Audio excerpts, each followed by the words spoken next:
କାଲି ତ ଡଙ୍ଗା ଦିଆହେବ। ଆଜି ରାତିରୁ ପୁରା ସନ୍ଧ୍ୟା ଦିଆ ସରିଛି ଆଉ ଧନ ଆମର ପୁରା ଡଙ୍ଗା ତିଆରି କରୁଛନ୍ତି। ଯାହା ହଉ ମୋ କାମଟା ଆଜି ଧନ କରିଦେଉଛନ୍ତି, ମୋତେ ଟିକେ ହାଲକା ହେଇଗଲା। ଆଉ ମଶା ହେଉଛନ୍ତି ବୋଲି ତାଙ୍କ ବାଆ ବୋଉ ଏଇଠି ଝୁଣା ଦେଇକି ପୁରା ନାତିଙ୍କୁ ମଶା ଠାରୁ ସୁରକ୍ଷା ଦେଉଛନ୍ତି। ଆଉ କାଲି ତ ପୁରା ରାତି 3ଟାରେ ଉଠିବାକୁ ପଡ଼ିବ ଡଙ୍ଗା ଦେବା ପାଇଁ। ହାଇ ଗୁଡ୍ ମର୍ଣ୍ଣିଂ ସମସ୍ତଙ୍କୁ ମୋ ତରଫରୁ କାର୍ତ୍ତିକ ପୂର୍ଣ୍ଣିମା ଉପଲକ୍ଷେ ଶୁଭେଚ୍ଛା ଓ ଶୁଭକାମନା। ଆଉ ଆମେ ତ ଚାଲିଲୁ ଡଙ୍ଗା ଦେବା ପାଇଁ। ଏବେ ତ ସମୟ ରାତି 3ଟା, କି ଶୀତ କରୁଛି। ଆଉ ଦେଖିପାରୁଥିବେ କେତେ ଭିଡ଼। ଭିଡ଼ିଓଟି ଯଦି ଭଲ ଲାଗେ please comment, like, subscribe, share ନିହାତି କରିଦେବେ। ଆଉ ଆଜି ବି ମୁଁ ବୋଇତ ବନ୍ଦାଣ ପାଇଁ ଯିବୁ ଆଉ ବହୁତ ମଜାମସ୍ତି ହେବ। ଆଜି ଦିନଟା ତ ବର୍ଷକୁ ଥରେ ହିଁ ଆସେ ଆଉ ବହୁତ ଭଲ ହିଁ ଲାଗେ। କିନ୍ତୁ ମୁଁ ଏ ମାସଟା ସାରା ଟିକେ ଏନ୍ଜୟ କରିପାରିଲିନି, କାରଣ ମୁଁ ବାହାରେ ଥିଲି। ଯେହେତୁ ମୁଁ ସେଥିପାଇଁ ପିଆଜ ରସୁଣ ମଧ୍ୟ ଖାଇ ଦେଇଥିଲି, ଆମିଷ କିନ୍ତୁ ଛାଡ଼ିଥିଲି। ଆଉ ଯେହେତୁ ମୁଁ ଗାଁକୁ ଆସିଲି କାର୍ତ୍ତିକ ମାସ ଅଧାରୁ, ପଞ୍ଚୁକ 5 ଦିନ ପିଆଜ ରସୁଣ ଛାଡ଼ିଥିଲି। ଆଉ ମୋତେ ତ କାର୍ତ୍ତିକ ମାସରେ ଟୋଟାଲ୍ ବି ପିଆଜ ରସୁଣ ଖାଇବା ପାଇଁ ଭଲ ଲାଗେନି। ମୋତେ ବହୁତ ଭଲ ଲାଗେ ମାସଟା, ବହୁତ ମାର୍ଗଶିର ମାସ, କାର୍ତ୍ତିକ ମାସ, ଏମିତି ତ ସବୁ ମାସ ଭଲ ଲାଗେ କିନ୍ତୁ କାର୍ତ୍ତିକ ମାସଟା ବହୁତ ଭଲ ଲାଗେ। ଏବେ ତ ଡଙ୍ଗା ଦିଆଦି ଚାଲିଛି। ବାପା ଝିଅ କିନ୍ତୁ ଉଠି ନାହାନ୍ତି। ଏବେ ଗଲେ ବାପା ଝିଅଙ୍କୁ ଉଠେଇବି। ଏବେ ସମୟ 3ଟା ବାଜେ। ଆମେ ଦେଇ ସାରି ଗଲା ପରେ ଝିଅ ଉଠିବ। ଝିଅକୁ ବହୁତ ଥଣ୍ଡା ହେଇଯାଇଛି।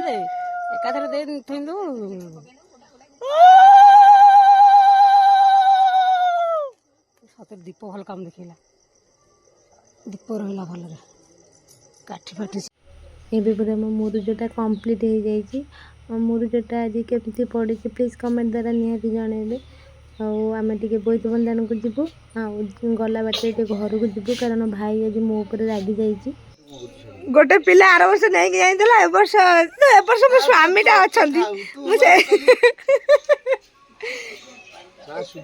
ମୋ ସ୍ୱାମୀଟା ଅଛନ୍ତି, ସେଇଥିପାଇଁ ଆଉ ଭୁଲି ଯାଇଛି। ଏ ତମେ ଟିକେ ଡାକୁନା, ତମେ ଟିକେ ଡାକୁନ କହିଲେ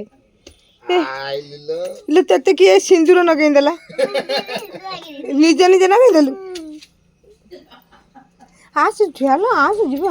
ମୁଁ ଯିବି, ମୁଁ କାମ ଯିବି। ଆସେ ଆଇଲୁ, ରାଗ ନା ଆଇଲୁ। ନା ମୁଁ ଯିବିନି, ଯା କାଇଁ ମୁଁ କହିଲୁ ଆମେ ଆଇଲୁ ଏତେ ବାଟ। ସିଏ ବି କହିଲେ ଆଉ ଯିବାନି। କାଇଁ କହିଲୁ ଆମେ ଆଇଲୁ ଏତେ ବାଟ? ଆମେ ଆମର ସିଆଡେ ସିଆଡେ ଯାଇଥାନ୍ତୁ। ବେଶୀ ଗୋଟେ ଦେଖେ ହଉଛୁ। ମାନିବାକୁ ପଡିବ ରେ ମୋ ଉପରେ। ଆଉ କଣ ଆମେ ସିଆଡେ ସିଆଡେ ଯାଇଥାନ୍ତୁ? ମରି ଯାଆନ୍ତି, ଇଏ ଯାଆନ୍ତି, ସିଏ ଯାଆନ୍ତି, ଦୁନିଆ କଥା କହିଲେ ଆମେ ଦୌଡ଼ିକି ଆଇଲୁ ଏଠିକି। ନା କଣ ଆବୁ କହିବି? ଟାଇମ୍ ୱେଷ୍ଟ ହଉଛି ନା, ଆଉ ତ ଜଣା ପଡୁନି। କଣ କରୁଛୁ ଦେଖେ ପଣା? ଖାଇବୁ ଦେବି। ତୁ କଣ ଗାଉଁଲି ପାଇଁ କରିଥିଲୁ ମତେ? ଗାଉଁଲି କଣ ଖରାପ ହେଇଛି ନା କଣ? ମୁଁ ଅଇଲେ ଖାଇଲେ ହବନି ନା ପଣା ଖାଇବ? କିଏ କଥା ହବନି। ବେବି କୁଆଡେ ଯାଇଛୁ? ବେବି କୁଆଡେ ଯାଇଛୁ? ବେବି ଯିବୁ ଯଦି ବୋଇତ ବନ୍ଦାଣକୁ ଆସେ। ନାଇଁ ସରିନି, ମୁଁ ଫୋନ କରିଥିଲି। ହଁ ଏଠି ଚାଲୁନ, 10ଟା ବେଳକୁ ଯାଇ। ତୁ କାହିଁ କହିଲୁ ବେ? ଅତି ଗୋଟେ ଦେଖେ ହଉଛି। ଇଏ ଚଢା ଆହୁରି। ମୁଁ କଣ ତୁ ଚାଲୁନୁ, ମୁଁ ଯିବି ତୋ ଗାଡି। ମୋ ଗାଡି ହେଇଛି, ମୋ ଗାଡି ପଡିଛି। ଆଉ ତୁ କଣ ଚଢା କହିଲୁ? ମୋ ଗାଡି ନାହିଁ। ହେ ମୋ ଗାଡି କରିବି। ଭୋଗ ବାଟିବାକୁ କେତେବେଳେ ତୁ ମତେ ଏତିକି କହିଲୁ, ମୁଁ ଆଉ ଗୋଟେ କ୍ୱା ଜିନ୍ସ ଟା କୋଉଠି ଆଡି କାଇ ବ୍ଲାକ ଜିନ୍ସ ଯିବା ଗୋଟାଏ ଅଛି। ଆଉ ଆରେ ଭାଇ ଚାଲୁନୁ। ତମେ ମତେ କାଇଁ ମୁଁ ମୋର ସିଆଡେ ସିଆଡେ ଯାଇଥାନ୍ତି। ଶୋଇକି ଉଠୁଛି। ଚାଲୁନୁ ନେ ପଣା ଖା। ମୁଁ ଖାଇ ହେଲେ ଓ ବୋଉ ନଡିଗଲି ମୋ ଗାଲ।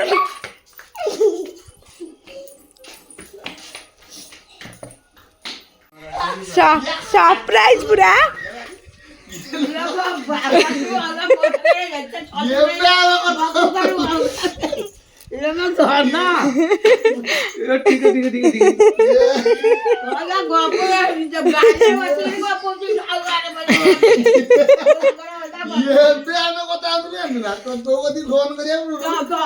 ମତେ ଏମିତି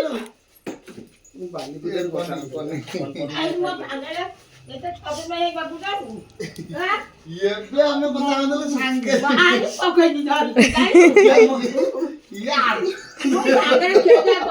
ମୁଁ ଚମିକି ପଇଲା ଜାନୁ ନିଲ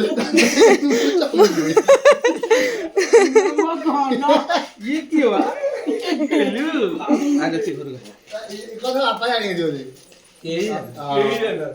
ନା କାଲି ସେ ମତେ ଫୋନ କରିଥିଲେ ମୁଁ ମିଲ ରୁ ଆଉছি ମୁଁ ସେତେବେଳେ ଆସି ଏବେ ଗାଁ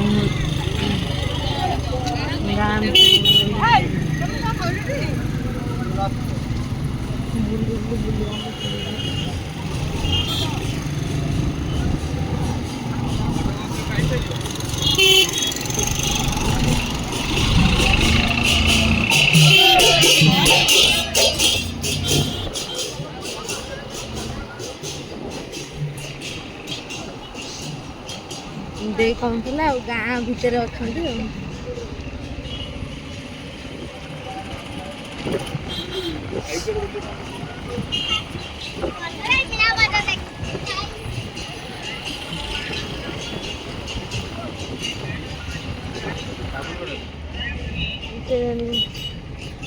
ଆଉ पानी नहीं नहीं पानी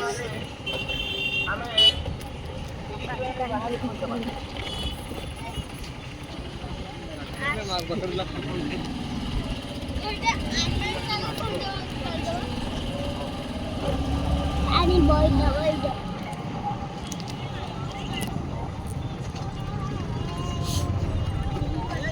रोले पड़े जो भाई तो ପରିଷଦର ସମସ୍ତ କର୍ମକର୍ତ୍ତାମାନଙ୍କୁ ଅକୁଣ୍ଠ ସାହାଯ୍ୟ କରିଥିବା ତାଙ୍କର ମନୋବଳ ବଢ଼ାଇଥିବା ସମସ୍ତ ଏହି ଅଞ୍ଚଳର ଜନସାଧାରଣମାନଙ୍କୁ ମୁଁ ସ୍ୱାଗତ କରୁଛି କୃତଜ୍ଞତା ଜ୍ଞାପନ କରୁଛି ଆପଣ ସାଉଗା ଅଞ୍ଚଳ ପାଇଁ ଜଣେ ସ୍ୱାଭିମାନୀ ମଣିଷ ଆପଣମାନଙ୍କର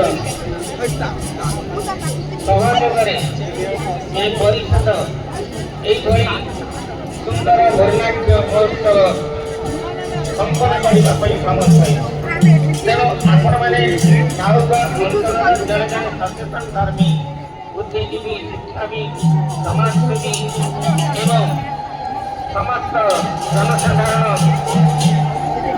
ଆଧ୍ୟାତ୍ମିକ ପ୍ରଦାନ କରିଥିଲେ ଯେଉଁଥିପାଇଁ ଏହି ଘାଟ ଏକ ସଂସ୍କୃତି ସମ୍ପନ୍ନ ଢାଞ୍ଚାରେ ପରିଣତ ଆମ ଅତୀତର ଐତିହ୍ୟକୁ ଧରି ରଖି ସେହି ଐତିହ୍ୟକୁ ଆମର ପୁରାତନ ସଂସ୍କୃତିକୁ ଉଜ୍ଜୀବିତ କରିବା ପାଇଁ ଧନଧାନ୍ୟରେ ପରିପୂର୍ଣ୍ଣ ହେବ ଏହି ଦୃଷ୍ଟିରୁ ଆମେ ସମସ୍ତେ ସେଥିରେ ସାମିଲ କାରଣ ଆପଣମାନେ ବାସ୍ତବରେ ଯଦି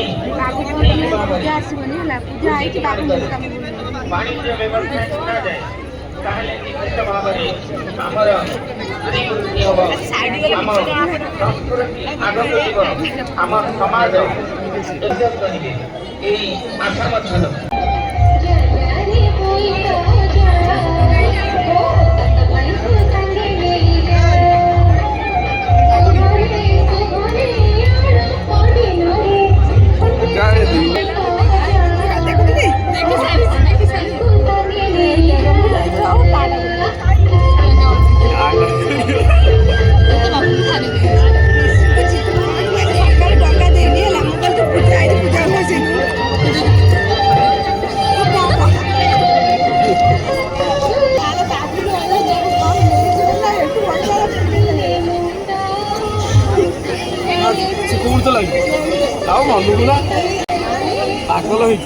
ଜମା ଦେଖିନଥିଲୁ ସେ ସେଠି ଆମେ ଶୋରି କୋଉଠି ସେ ଥିଲା ଆମେ ପାଣି ଭିତରେ ପୁଣି ଉଠିଲେ ଭଲ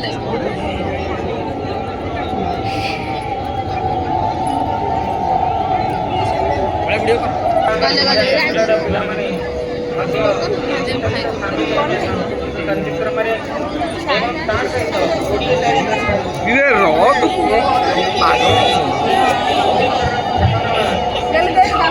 ଯାତ୍ରାପାଟି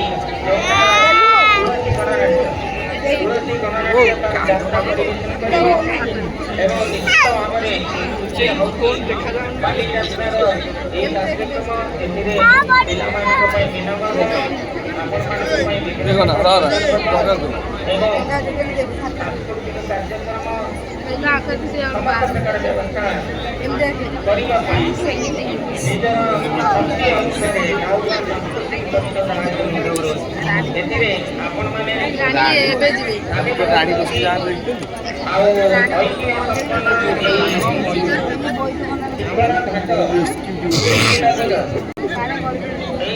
ଗଳି ଗଳି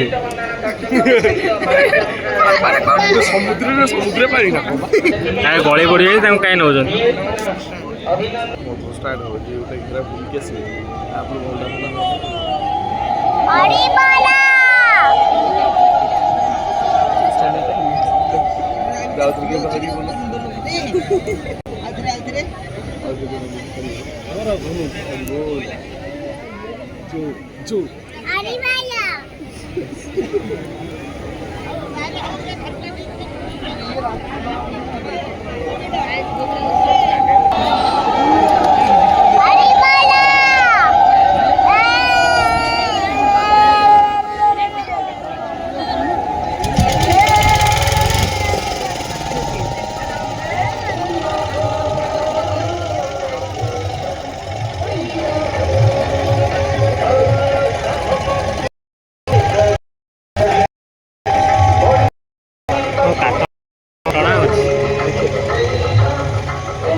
ପାଗେଲି ଆଇଛି ନା ପାଗେଲି ଆଇଛି ହଁ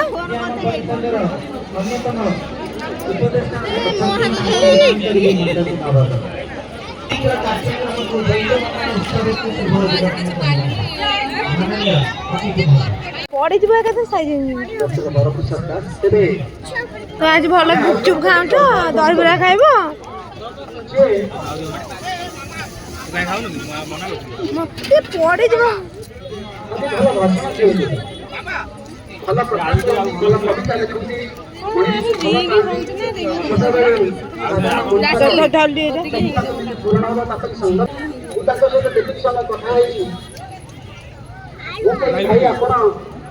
ଏମିତି ପି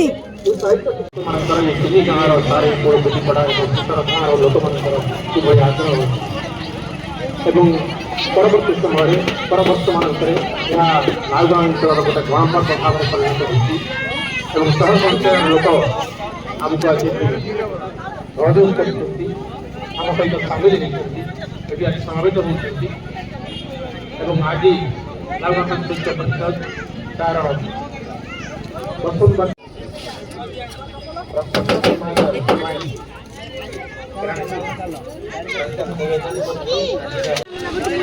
ଆଜି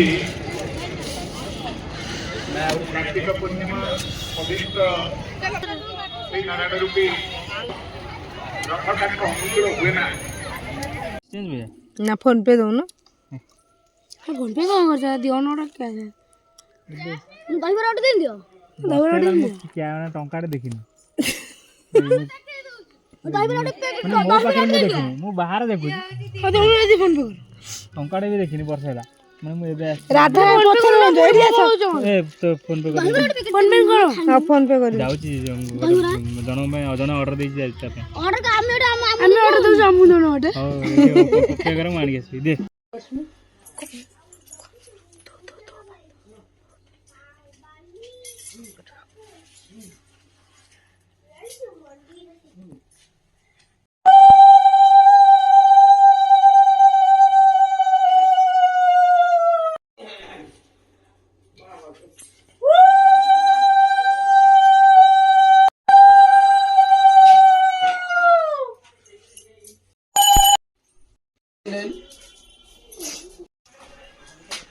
ଆଜି ଏତେ ଦିନ ପରେ ମୁଁ ଦାଦାଙ୍କୁ ଦେଖୁଛି।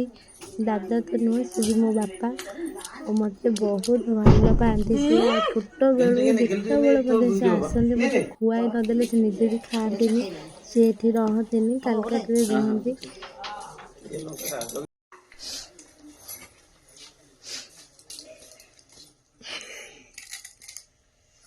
ଘରକୁ ଚାଲେ କିଏ ଗୋଟେ ଆସିନାହାନ୍ତି ସେ ନ ଆସନ୍ତୁ ଖାଇସାରିଲେ ଯାହା ପକଉଛି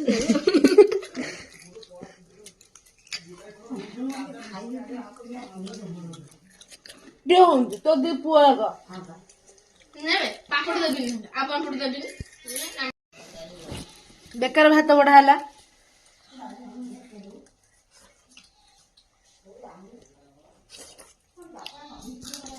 ହୋଟେଲ ଅଛି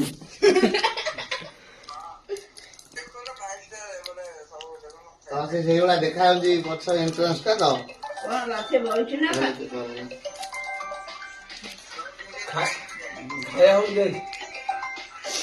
ହଁ କାଲି ପିକଅପ୍ ଡାକିବ ଜାନ ନଡିଆ ଗଛ କାଟି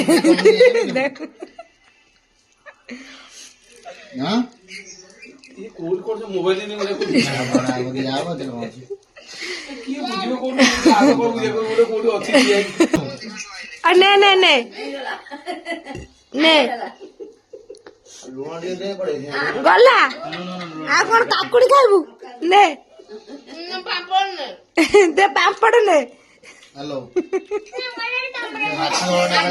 ଗେଲୁ କଣ ଦେ ଗେଲୁ କଣ ଗୋଟେ ଦେ ଗେଲୁ କଣ ଦେ ସେ ପାମ୍ପଡ ଏଇ ଦଉଛି ଭାଣିଛି ଦଉ ଦେ ହଉ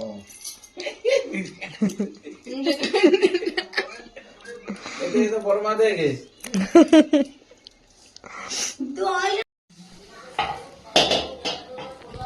କାହାର ଗୋଲ ହଉଛି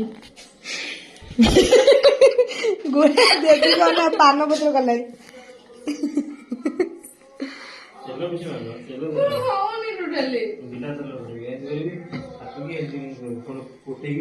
ତମେ ସାଇଡ ଅନ ମୁଁ ଛାଣେ ତେଲ ଗରମ ହଉ ଛାଣ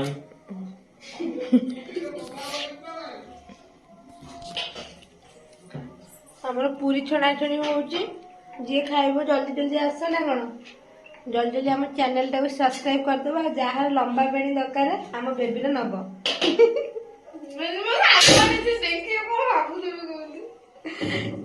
ଯିଏ ସାଙ୍ଗମାନେ ଭାବୁଥିବ ସମସ୍ତେ ଆସି ତା ଲମ୍ବା ବେଣୀରୁ ଟିକେ ଟିକେ ନବ